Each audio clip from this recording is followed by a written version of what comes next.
dan stratifikasi sosial, di mana diantaranya yang pertama saya akan menjelaskan tentang pendidikan, di mana pendidikan merupakan suatu pembelajaran, pengetahuan, dan keterampilan atau kebiasaan-kebiasaan dari sekelompok orang yang diturunkan dari suatu generasi ke generasi lainnya.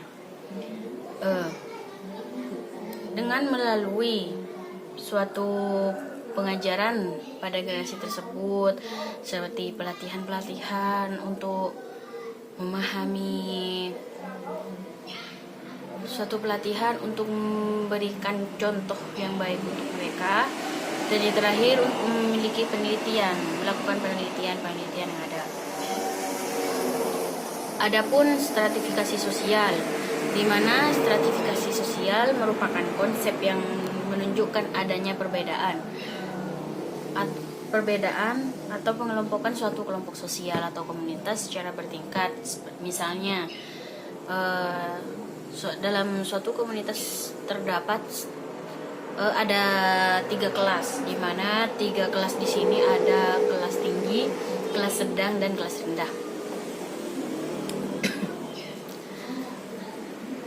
Dari stratifikasi masyarakat juga menggolongkan stratifikasi sosial karena adanya sistem pelapisan di dalam masyarakat tersebut. Menurut Sarjono Sukanto, pelapisan di masyarakat dapat bersifat tertutup dan terbuka, di mana yang tertutup di sini dimaksud dalam membatasi kemungkinan berpindah seorang dari suatu lapisan ke lapisan yang lain. Dan untuk yang sistem terbuka ini, di mana masyarakat memiliki kesempatan untuk berusaha dengan kecakapan sendiri untuk naik lapisan.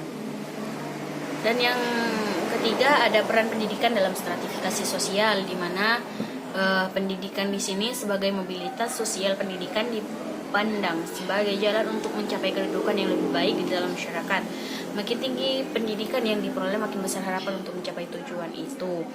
Nah, di mana pada zaman dahulu pendidikan yang tertinggi yang dapat diperoleh oleh orang zaman dahulu itu adalah pendidikan di jenjang SD.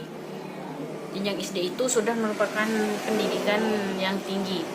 Kalau sekarang mungkin harus memiliki ijazah SMA, karena dulu itu sekolah seperti tingkat SMP, SMA itu jarang ditemui, atau bangunannya ya mungkin hanya 1-2 sekolah saja. Itu pun mungkin mereka tidak ada biaya untuk melanjutkan sekolah karena keadaan ekonominya. Nah, untuk yang terakhir ada penyebab terjadinya stratifikasi sosial, di mana ada 3 faktor yang mempengaruhi terjadinya stratifikasi sosial. Yang pertama, ada dari ukuran kekayaan. Yang dimaksud adalah kekayaan yang dapat dilihat antara lain pada bentuk tempat tinggal, benda-benda yang mereka miliki, cara berpakaian, dan ataupun kebiasaan yang mereka lalui.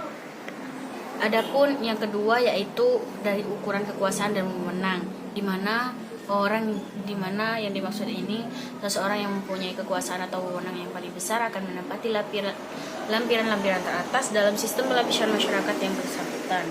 Yang terakhir ada ukuran kehormatan, di mana orang yang disegani atau dihormati akan menempati lapisan sosial masyarakat seperti ustadz dan lainnya.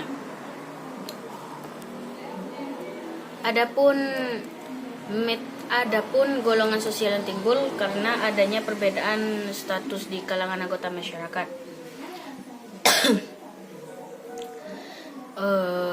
Di mana untuk menentukan ada 3 metode untuk menentukan stratifikasi sosial ini. Yang pertama ada metode objektif. Pada metode ini, stratifikasi sosial ditentukan berdasarkan kriteria objektif, antara lain jumlah pendapatan, lama atau tinggi pendidikan yang mereka miliki, atau jenis pekerjaan mereka. Dan yang kedua ada metode subjektif, di mana golongan sosial anggota masyarakat ini menilai dirinya dalam hierarki kedudukan dalam masyarakat itu. Yang ketiga ada Metode reputasi, di mana golongan sosial dirumuskan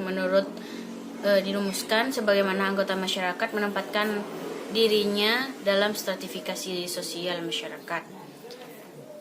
Mungkin hanya itu yang dapat saya sampaikan. Kurang lebihnya saya mohon maaf. Wassalamualaikum warahmatullahi wabarakatuh.